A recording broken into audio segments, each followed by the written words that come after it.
ഈ ഭൂമിയിൽ ഒട്ടും ഉണ്ടാകാൻ സാധ്യതയില്ലാത്ത ഒരു രാജ്യമാണ് നെതർലാൻഡ്സ് എന്ന് പറഞ്ഞാൽ നിങ്ങൾ വിശ്വസിക്കുമോ? എന്നാൽ സംഭവം സത്യമാണ്. പക്ഷേ ഇപ്പോൾ ഏകദേശം 1.8 കോടിയിലധികം ആളുകൾ അവിടെ സുഖമായി ജീവിക്കുന്നുണ്ട് എന്നതാണ് വാസ്തവം. എന്നാൽ നമ്മൾ നെതർലാൻഡ്സിന്റെ മാപ്പ് നോക്കുമ്പോൾ അതിൽ പ്രത്യേകിച്ചൊന്നും നമുക്ക് തോന്നില്ല. പക്ഷേ ഒന്ന് സൂക്ഷിച്ചു നോക്കിയാൽ യഥാർത്ഥ പ്രശ്നം നമുക്ക് മനസ്സിലാകും. ഈ രാജ്യത്തിന്റെ 4/1 ഭാഗവും കിടക്കുന്നത് കടൽ നിരപ്പിന് താഴെയാണ്. അതായത് രാജ്യത്തിൻ്റെ 2/3 ഭാഗവും എപ്പോൾ വേണമെങ്കിലും കടൽ വിഴുങ്ങാനോ പുഴകൾ കരകവിഞ്ഞൊഴുകാനോ അല്ലെങ്കിൽ കനത്ത മഴയിൽ മുങ്ങിപ്പോകാനോ ഉള്ള സാധ്യതയിലാണ് നിലനിൽക്കുന്നത്. എന്നിട്ടും നെതർലാൻഡ്സ് വെള്ളത്തിനടിയിലായിട്ടില്ല.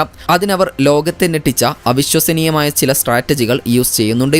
അതെന്തൊക്കെയാണെന്നാണ് ഈ വീഡിയോയിലൂടെ നമ്മൾ കാണാൻ പോകുന്നത്. നെതർലാൻഡ്സ് എന്ന പേരിൻ്റെ അർത്ഥം തന്നെ താഴ്ന്ന പ്രദേശം എന്നാണ്. പേര് പോലെ തന്നെയാണ് അവിടുത്തെ കാര്യങ്ങളും. അതായത് യൂറോപ്പിലെ ഏറ്റവും വലിയ നദികളുടെ അറ്റത്താണ് നെതർലാൻഡ്സ് സ്ഥിതി ചെയ്യുന്നത്. റൈൻ, മ്യൂസ്, ഷെൽഡ് എന്നീ പുഴകളെല്ലാം പല രാജ്യങ്ങളിലൂടെ ഒഴുകി ഒടുവിൽ നോർത്ത് കടലിൽ ചെന്നു ചേരുന്നത് ഈ ഡച്ച് തീരത്ത് വെച്ചാണ്. സമ്മർ സമയത്ത് മഞ്ഞുരുകുമ്പോഴും കനത്ത മഴ പെയ്യുമ്പോഴും ഈ പുഴകളിലൂടെ വലിയ അളവിൽ വെള്ളം ഒഴുകി വരും. അതേസമയം നോർത്ത് കടൽ ഒട്ടും ശാന്തമല്ല. ആഴം കുറഞ്ഞ എപ്പോഴും കൊടുങ്കാറ്റുകൾ ഉണ്ടാകുന്ന ഈ കടൽ കാരണം മണിക്കൂറുകൾക്കുള്ളിൽ വെള്ളപ്പൊക്കം ഉണ്ടാകാം. പക്ഷേ പ്രശ്നം അവിടെയും തീരുന്നില്ല. മുൻപ് പറഞ്ഞ പോലെ നെതർലാൻഡ്സിൻ്റെ ഏകദേശം 26% ഭാഗവും കടൽ നിരപ്പിന് താഴെയാണ്. അവരുടെ ഏറ്റവും പ്രധാനപ്പെട്ട പല സ്ഥലങ്ങളുമുള്ളത് ഈ താഴ്ന്ന പ്രദേശങ്ങളിലാണ്. യൂറോപ്പിലെ ഏറ്റവും തിരക്കേറിയ എയർപോർട്ടുകളിലൊന്നായ ഷിപ്പോൾ എയർപോർട്ട് കടൽ നിരപ്പിൽ നിന്ന് ഏകദേശം 3 മുതൽ 4 മീറ്റർ വരെ താഴെയാണ് സ്ഥിതി ചെയ്യുന്നത്. ഇതിനു പുറമെ ഭൂഗർഭജലവും കനത്ത മഴയും കാരണം മുകളിൽ നിന്നും താഴെ നിന്നും എപ്പോഴും വെള്ളത്തിൻ്റെ പ്രഷറുമുണ്ട്. സിമ്പിളായി പറഞ്ഞാൽ കൃത്യമായ പ്ലാനിങ്ങോടെയുള്ള പ്രൊട്ടക്ഷൻ ഇല്ലെങ്കിൽ നെതർലാൻഡ്സിൻ്റെ വലിയൊരു ഭാഗം പണ്ടത്തെ പോലെ തടാകങ്ങളും ചതുപ്പുകളും കടലുമായി മാറും. പക്ഷേ ഇന്ന് നെതർലാൻഡ്സ് ഇങ്ങനെ തലയെടുപ്പോടെ നിൽക്കുന്നതിന് പിന്നിൽ ഒരുപാട് ദുരന്തങ്ങളുടെ കഥയുണ്ട്. ഇതിൽ ഏറ്റവും ആദ്യത്തെ വലിയ ദുരന്തമായിരുന്നു 1421 സെൻറ്റ് എലിസബത്ത് വെള്ളപ്പൊക്കം. കനത്ത മഴയിലും കൊടുങ്കാറ്റിലും അണക്കെട്ടുകൾ തകർന്ന് ഒട്ടനവധി ഗ്രാമങ്ങൾ വെള്ളത്തിനടിയിലായി. ഇതിലൂടെ ബീസ്ബോഷ് പോലെയുള്ള സ്ഥലങ്ങൾ എന്നേക്കുമായി ചതുപ്പുകളായി മാറി. ആയിരക്കണക്കിന് ആളുകൾ മരണപ്പെടുകയും ചെയ്തു. മറ്റൊരു ദുരന്തമായ 1717 ക്രിസ്മസ് വെള്ളപ്പൊക്കത്തിൽ ഒരു കൊടുങ്കാറ്റ് നെതർലാൻഡ്സിലെ വടക്കൻ ഭാഗങ്ങളെയും ജർമ്മനി, ഡെൻമാർക്ക് എന്നിവിടങ്ങളെയും തകർത്ത് കളഞ്ഞു. നെതർലാൻഡ്സിൽ മാത്രം ഏകദേശം 2500ഓളം ആളുകളും 10,000കണക്കിന് വളർത്തുമൃഗങ്ങളും അന്നില്ലാതായി. എന്നാൽ ഡച്ച് വാട്ടർ മാനേജ്മെൻറ്റിനെ പൂർണ്ണമായി മാറ്റിമറിച്ച വെള്ളപ്പൊക്കമുണ്ടായത് കുറച്ചുകൂടി കഴിഞ്ഞാണ്. അതായത് 1953. 1953 ജനുവരി 31 രാത്രി നോർത്ത് കടലിലെ കനത്ത കൊടുങ്കാറ്റും കടലിലെ ഉയർന്ന വേലിയേറ്റവും ഒരുമിച്ച് വന്നു. ഇത് തെക്ക് പടിഞ്ഞാറൻ പ്രവിശ്യകളിലെ അണക്കെട്ടുകളെയെല്ലാം തകർത്ത് കളഞ്ഞു. അത്രയും വലിയ ശക്തിയെ ചെറുക്കാൻ പഴയ പ്രതിരോധ സംവിധാനങ്ങൾക്ക് കഴിഞ്ഞില്ല. ഇതിൽ 1800-ലധികം ആളുകൾ മരിച്ചു. ഏകദേശം 47,000-ഓളം കെട്ടിടങ്ങൾ തകർന്നുപോയി.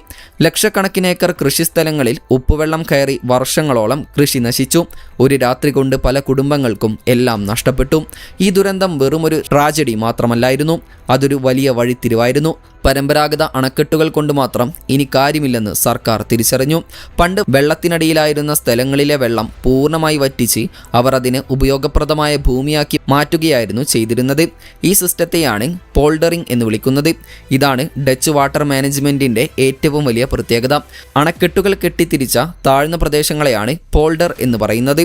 അണക്കെട്ടുകൾ നിർമ്മിച്ച് പുറത്തുനിന്നുള്ള വെള്ളം തടഞ്ഞു കഴിഞ്ഞാൽ ഉള്ളിലെ വെള്ളം പമ്പ് ചെയ്ത് കളയും. അങ്ങനെ അവിടെ ഉണങ്ങിയ നിലം കിട്ടും. പക്ഷേ ആ നിലം അങ്ങനെ തന്നെ ഉണങ്ങിക്കിടക്കില്ല. മഴയിൽ നിന്നും പുഴയിൽ നിന്നും ഭൂഗർഭത്തിൽ നിന്നും വെള്ളം എപ്പോഴും ഉള്ളിലേക്ക് ഊറി വരും. എപ്പോഴും പമ്പ് ചെയ്ത് കളഞ്ഞില്ലെങ്കിൽ ഈ പോൾഡറുകൾ വീണ്ടും തടാകങ്ങളായി മാറും. പണ്ടുകാലത്ത് ഈ വെള്ളം പമ്പ് ചെയ്യാൻ ഡച്ചുകാർ കാറ്റാടി യന്ത്രങ്ങളാണ് ഉപയോഗിച്ചിരുന്നത്. സാങ്കേതിക വിദ്യ വളർന്നതോടെ കാറ്റാടി യന്ത്രങ്ങൾക്ക് പകരം 24 മണിക്കൂറും പ്രവർത്തിക്കുന്ന ഭീമൻ ഇലക്ട്രിക് ഡീസൽ പമ്പിംഗ് സ്റ്റേഷനുകൾ അവർ നിർമ്മിച്ചു. ഒരു സെക്കൻഡിൽ 1000കണക്കിന് ലിറ്റർ വെള്ളം മാറ്റാൻ ഇവക്ക് കഴിയും. ഇതിനൊരു വലിയ ഉദാഹരണമാണ് 1986 ഉണ്ടാക്കിയ ഫ്ലെവോലാൻഡ് പ്രവിശ്യ. പണ്ട് സ്വീഡർസി എന്ന കടലായിരുന്ന 1400ഓളം ചതുരശ്ര കിലോമീറ്റർ സ്ഥലം വറ്റിച്ചാണ് ഇന്ന് കാണുന്ന നഗരങ്ങളും കാടുകളും കൃഷിസ്ഥലങ്ങളും അവർ നിർമ്മിച്ചെടുത്തത്. പോൾഡറുകൾ സ്ഥലം കൂട്ടാൻ മാത്രമല്ല, വെള്ളപ്പൊക്കം തടയാനും നിലത്തെ വെള്ളത്തിൻ്റെ അളവ് നിയന്ത്രിക്കാനും സഹായിക്കും. പക്ഷേ പുറത്തെ വെള്ളത്തേക്കാൾ താഴ്ന്നാണ് ഉള്ളിലെ നിലം കിടക്കുന്നത് എന്നതുകൊണ്ട് അണക്കെട്ടിന് ചെറിയൊരു കേടുപാട് വന്നാൽ പോലും വലിയ അപകടമാണ്. അതുകൊണ്ടാണ് വെറും പോൾഡറുകളെ മാത്രം ആശ്രയിക്കാതെ അതിലും വലിയ ഡൈക്കുകളും ബാരിയറുകളും അവർ നിർമ്മിച്ചിരിക്കുന്നത്. നിർമ്മിച്ചിരിക്കുന്നത്. നെതർലാൻഡ്സ് ലോകത്തിലെ തന്നെ ഏറ്റവും വലിയ ഡൈക്ക് അഥവാ അണക്കെട്ട് ശൃംഖലയാണ് നിർമ്മിച്ചിരിക്കുന്നത്. ഇത് താഴ്ന്ന പ്രദേശങ്ങളെ വെള്ളപ്പൊക്കത്തിൽ നിന്ന് സംരക്ഷിക്കുന്നു. ഇന്നത്തെ ഡീസന്റ് ഡൈക്കുകൾ മണ്ണും മണലും കല്ലും കളിമണ്ണുമൊക്കെ വെച്ച് കൃത്യമായി എഞ്ചിനീയറിംഗ് ചെയ്ത് ഉണ്ടാക്കുന്നതാണ്. ഇവയ്ക്ക് വെള്ളത്തിന്റെ പ്രഷർ മാത്രമല്ല, വലിയ തിരമാലകളെയും മണ്ണൊലിപ്പിനെയും തടയാൻ ശേഷിയുണ്ട്. രാജ്യത്തുടനീളം ഏകദേശം 17,000 കിലോമീറ്ററിലധികം നീളത്തിൽ ഇത്തരം അണക്കെട്ടുകളുണ്ട്. അതായത് ഭൂമിയുടെ പകുതിയോളം വരും ഈ ദൂരം. നോർത്ത് കടലിനും പുഴകൾക്കും തടാകങ്ങൾക്കുമിടയിൽ ദശലക്ഷക്കണക്കിന് ആളുകളെ സംരക്ഷിച്ച് നിർത്തിയിരിക്കുന്നത് ഈ പ്രതിരോധ മതിലുകളാണ്. ഇതിൽ ഏറ്റവും പ്രശസ്തമായ ഒന്നാണ് അഫ്സ്ലൂയി ഡൈക്ക് അല്ലെങ്കിൽ ക്ലോഷർ ഡൈക്ക്. 1932 പണി തീർത്ത ഇത് 32 കിലോമീറ്റർ നീളമുള്ള ഒരു വലിയ ഡാമാണ്. ഇത് നൂറ്റാണ്ടുകളായി വെള്ളപ്പൊക്കമുണ്ടാക്കിയിരുന്ന സൂയിഡർസി എന്ന ഉൾക്കടലിനെ അടച്ചുപൂട്ടി. ഇതിലൂടെ ആ വലിയ കടലിനെ ഐസൽമീർ എന്നൊരു ശുദ്ധജല തടാകമാക്കി മാറ്റാൻ അവർക്ക് കഴിഞ്ഞു. അങ്ങനെയാണ് ഫ്ലെവോലാൻഡ് പോലുള്ള പുതിയ പോൾഡറുകൾ ഉണ്ടാക്കാൻ സാധിച്ചത്. സെൻസറുകൾ വെച്ചാണ് ഇവയുടെ സ്ട്രെങ്ത് പരിശോധിക്കുന്നത്. എവിടെയെങ്കിലും ചെറിയ വിള്ളൽ കണ്ടാൽ പെട്ടെന്ന് ശരിയാക്കാനുള്ള എമർജൻസി പ്ലാനുകളുമുണ്ട്. എന്നിരുന്നാലും വലിയ കൊടുങ്കാറ്റുകൾ വരുമ്പോൾ ഈ വലിയ ഡൈക്കുകൾക്ക് പോലും എല്ലാം തടയാൻ കഴിയില്ല. അവിടെയാണ് ഡച്ചുകാർ ലോകത്തിലെ തന്നെ ഏറ്റവും വലിയ മൂവബിൾ ഫ്ലഡ് ബാരിയറുകൾ നിർമ്മിക്കുന്നത്. 1953 ആ വലിയ വെള്ളപ്പൊക്കത്തിന് ശേഷം സാധാരണ ഡൈക്കുകൾ കൊണ്ട് മാത്രം കാര്യമില്ലെന്ന് മനസ്സിലായ സർക്കാർ ലോകത്തിലെ തന്നെ ഏറ്റവും വലിയ ഫ്ലഡ് ഡിഫൻസ് പ്രോഗ്രാമായ ഡെൽറ്റ വർക്ക്സ് ആരംഭിച്ചു. ഡെൽറ്റ വർക്ക്സ് എന്ന് പറയുന്നത് ഒരു കൂട്ടം ഡാമുകളും സ്ലൂയിസുകളും ലോക്കുകളും കൊടുങ്കാറ്റിനെ തടയുന്ന ബാരിയറുകളുമൊക്കെ ചേർന്നതാണ്. പല പുഴകൾ കടലിൽ വന്നു ചേരുന്ന കടൽനിരപ്പിന് താഴെയുള്ള നെതർലാൻഡ്സിൻ്റെ തെക്കു പടിഞ്ഞാറൻ ഭാഗത്തെ സംരക്ഷിക്കാനാണ് ഇത് ഉണ്ടാക്കിയത്. ഇതിൻ്റെ നിർമ്മാണം 1954 തുടങ്ങി. പുതിയ സാങ്കേതിക വിദ്യകൾ വന്നതനുസരിച്ച് മുൻഗണനകൾ മാറിക്കൊണ്ടിരുന്നതിനാൽ ഇത് പൂർത്തിയാക്കാൻ പതിറ്റാണ്ടുകളെടുത്തു. ഇതിൽ ഏറ്റവും പ്രശസ്തമായ ഒന്നാണ് ഓസ്റ്റർ ഷെൽ ഡെക്കറിംഗ് അഥവാ eastern shelled Storm surge barrier. 9 കിലോമീറ്ററിലധികം നീളമുള്ള ഇതിൽ വലിയ കോൺക്രീറ്റ് തൂണുകൾക്കിടയിൽ 62 ഭീമൻ സ്ലൈഡിംഗ് ഗേറ്റുകളുണ്ട്. സാധാരണ ദിവസങ്ങളിൽ ഈ ഗേറ്റുകൾ തുറന്നിടും. അപ്പോൾ കടലിലെ ജീവികൾക്കും പരിസ്ഥിതിക്കും കോട്ടമൊന്നും സംഭവിക്കില്ല. എന്നാൽ ഒരു വലിയ കൊടുങ്കാറ്റ് വരുമ്പോൾ ഈ ഗേറ്റുകൾ അടയ്ക്കും. അങ്ങനെ കടൽവെള്ളം ഉള്ളിലേക്ക് കയറുന്നത് തടയും. ഇതിലെ മറ്റൊരു പ്രധാന ഭാഗമാണ് റോട്ടർഡാം നഗരത്തെ സംരക്ഷിക്കുന്ന മേസ്ലാൻഡ് കെറിംഗ്. ഇതിൽ ഈഫിൽ ടവറോളം വലിപ്പമുള്ള 2 ഭീമൻ ഫ്ലോട്ടിംഗ് ഗേറ്റുകളുണ്ട്. കൊടുങ്കാറ്റ് വരുമ്പോൾ അവ അടയുകയും റോട്ടർഡാം പോർട്ടിലേക്കും നഗരത്തിലേക്കും വെള്ളം കയറുന്നത് തടയുകയും ചെയ്യും. മറ്റ് ബാരിയറുകൾ പോലെയല്ല ഇത് പൂർണ്ണമായും ഓട്ടോമാറ്റിക്കായാണ് പ്രവർത്തിക്കുന്നത്. കമ്പ്യൂട്ടർ മോഡലുകൾ എപ്പോഴും കടൽനിരപ്പും കാറ്റിൻ്റെ വേഗതയും നിരീക്ഷിച്ചു കൊണ്ടിരിക്കും. കടൽവെള്ളം സാധാരണയേക്കാൾ 3 മീറ്റർ ഉയരുമെന്ന് കമ്പ്യൂട്ടർ പ്രവചിച്ചാൽ ഈ ഗേറ്റുകൾ തനിയെ അടയും. അപകടം മാറിക്കഴിഞ്ഞാൽ കപ്പലുകൾക്ക് പോകാനായി ഇത് വീണ്ടും തുറക്കുന്നു. എങ്കിലും ചിലപ്പോഴൊക്കെ വെള്ളത്തെ തടയുന്നതിനേക്കാൾ നല്ലത് അതിന് ഒഴുകാൻ സ്ഥലം കൊടുക്കുന്നതാണ്. നൂറ്റാണ്ടുകളായി ഡച്ചുകാർ വെള്ളത്തെ പൂർണ്ണമായി തടയാനാണ് നോക്കിയത്. എന്നാൽ അടുത്ത പതിറ്റാണ്ടുകളിൽ വെള്ളത്തോട് എപ്പോഴും യുദ്ധം ചെയ്യാതെ അതിനൊപ്പം ജീവിക്കുക എന്നൊരു സ്ട്രാറ്റജി അവർ കൊണ്ടുവന്നു. ഇതിൻ്റെ ഏറ്റവും വലിയ ഉദാഹരണമാണ് റൂം ഫോർ ദി റിവർ എന്ന പ്രോഗ്രാം. 2000 തുടക്കത്തിൽ തുടങ്ങിയ ഈ പ്രൊജക്റ്റ് പ്രധാനമായും ലക്ഷ്യമിട്ടത് റെയിൻ പോലെയുള്ള വലിയ നദികളെയാണ്. കാരണം കനത്ത മഴ കാരണം ഇവ അപകടകരമായി മാറിയിരുന്നു. അണക്കെട്ടുകളുടെ ഉയരം കൂട്ടുന്നതിന് പകരം പുഴകൾ കരകവിഞ്ഞൊഴുകുമ്പോൾ വെള്ളത്തിന് പോകാൻ എഞ്ചിനീയർമാർ കൂടുതൽ സ്ഥലം ഉണ്ടാക്കിക്കൊടുത്തു. ഇതിനായി ചില വീടുകളും ഫാമുകളും മാറ്റിപ്പാർപ്പിച്ചു. താഴ്ന്ന പ്രദേശങ്ങൾ ഇനിയും താഴ്ത്തി സൈഡ് ചാനലുകൾ ഉണ്ടാക്കി. നഗരങ്ങളിൽ വെള്ളം കയറിയാൽ നിയന്ത്രിക്കാൻ പറ്റുന്ന തരത്തിൽ മാറ്റങ്ങൾ വരുത്തി. ചില സ്ഥലങ്ങൾ പണ്ടത്തെ പോലെ ചതുപ്പുകളാക്കി മാറ്റി. അങ്ങനെ വെള്ളം വരുമ്പോൾ അത് അങ്ങോട്ടേക്ക് പോയിക്കോളും. വെള്ളപ്പൊക്കം ഉണ്ടാകാൻ സാധ്യതയുള്ള സ്ഥലങ്ങളിൽ ചില വീടുകൾ ഫ്ലോട്ടിംഗ് പ്ലാറ്റ്ഫോമുകളിലാണ് ഉണ്ടാക്കിയിരുന്നത്. വെള്ളം ഉയരുമ്പോൾ ഈ വീടുകളും ഉയരും. പണ്ടുകാലം മുതലേ ഉപയോഗിച്ചിരുന്ന ടെറപ്സ് എന്ന് വിളിക്കുന്ന കൃത്രിമ മൺതിട്ടകൾക്ക് മുകളിലാണ് ചില വീടുകളുള്ളത്.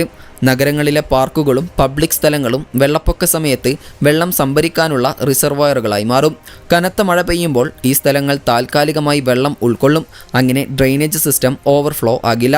ഇവിടുത്തെ ഭരണ സംവിധാനം പോലും ഇതിനായി മാറ്റിയിട്ടുണ്ട്. നെതർലാൻഡ്സിൽ വാട്ടർ ബോർഡുകൾ എന്നൊരു പ്രാദേശിക സംഘടനയുണ്ട്. ഇവരാണ് വെള്ളത്തിൻ്റെ അളവ് നോക്കുന്നതും അണക്കെട്ടുകൾ മോണിറ്റർ ചെയ്യുന്നതുമൊക്കെ. ലോകത്തിലെ തന്നെ ഏറ്റവും പഴയ ഡെമോക്രാറ്റിക് സ്ഥാപനങ്ങളിൽ ഒന്നാണിത്. 13-ാം നൂറ്റാണ്ട് മുതലുള്ള ചരിത്രമുണ്ട് ഇതിന്.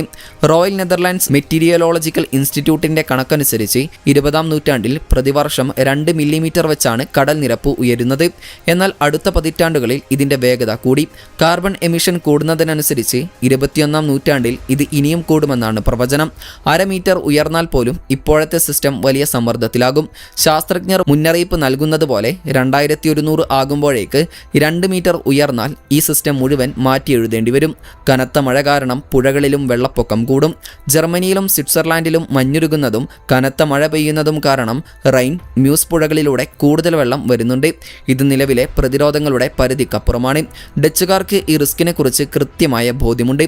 അതുകൊണ്ട് സൗത്ത് ഹോളണ്ട് തീരത്ത് ചെയ്ത സാൻഡ് മോട്ടർ ഇതിനൊരു ഉദാഹരണമാണ്. കടൽ ഭിത്തികൾ കെട്ടുന്നതിന് പകരം 2011 എഞ്ചിനീയർമാർ 2.1 crore ക്യൂബിക് മീറ്റർ മണൽ തീരത്തേക്ക് തള്ളി. കടലിലെ സ്വാഭാവിക ഒഴുക്ക് ഈ മണൽ തീരത്തുടനീളം പരത്തി ബീച്ചുകളും മണൽത്തിട്ടകളും ശക്തമാക്കി. ഇത് വിജയിച്ചാൽ മറ്റു സ്ഥലങ്ങളിലും ഇത് ചെയ്യാം. സാറ്റലൈറ്റുകളിൽ നിന്നും കാലാവസ്ഥാ മോഡലുകളിൽ നിന്നുമുള്ള വിവരങ്ങൾ ഉപയോഗിച്ച് അപകടങ്ങൾ മുൻകൂട്ടി പ്രവചിക്കാനും ഇപ്പോൾ സാധിക്കുന്നുണ്ട്. കടൽനിരപ്പ് ഉയരുന്നതിനനുസരിച്ച് ലോകത്തിലെ പല രാജ്യങ്ങളും ഡച്ചുകാരുടെ ഈ ഐഡിയകൾ കടമെടുക്കേണ്ടി വരും എന്നത് ഉറപ്പാണ്. ഏതായാലും ഇത്തരത്തിലുള്ള പദ്ധതികൾ നമ്മുടെ ഇന്ത്യയിലും നടപ്പാക്കുന്നതിനെക്കുറിച്ച് നിങ്ങളുടെ അഭിപ്രായം എന്താണെന്ന് കമൻറ്റ് ചെയ്യാൻ മറക്കരുത്. വീഡിയോ ഇഷ്ടപ്പെട്ടാൽ വീഡിയോക്ക് ലൈക്ക് ചെയ്യാനും വീഡിയോ ഷെയർ ചെയ്യാനും നമ്മുടെ ചാനൽ സബ്സ്ക്രൈബ് ചെയ്യാനും വിട്ടുപോകരുത്. അപ്പോൾ മറ്റൊരു ഇൻഫോർമേറ്റീവായ വീഡിയോയുമായി വരുന്നതുവരെ ഗുഡ് ബൈ.